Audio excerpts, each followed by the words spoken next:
কেউ যদি মনে করে আমি অকাবলিয়ে লাভলে, আমি অকাবলিয়ে লড়াই করলে তোমাকে আন্দোলন করতে দেবো না, তাহলে সেই জাহান্নামের কুত্তাকেও জানিয়ে দেবো তোমার বিরুদ্ধে আমাদের যুদ্ধ চলবে।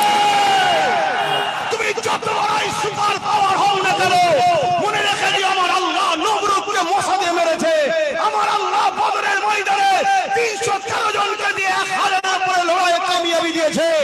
আমরা ওয়াকাবের জন্য, মসজিদের জন্য, মাদ্রাসার জন্য, কবরস্থানের জন্য সবার বিরুদ্ধে লড়াই করতে রাজি আছি।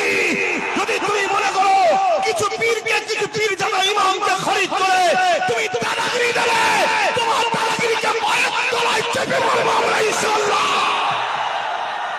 আপনারা তৈরি আছেন তো নাকি? এ লড়াই হবে, এ যুদ্ধ হবে।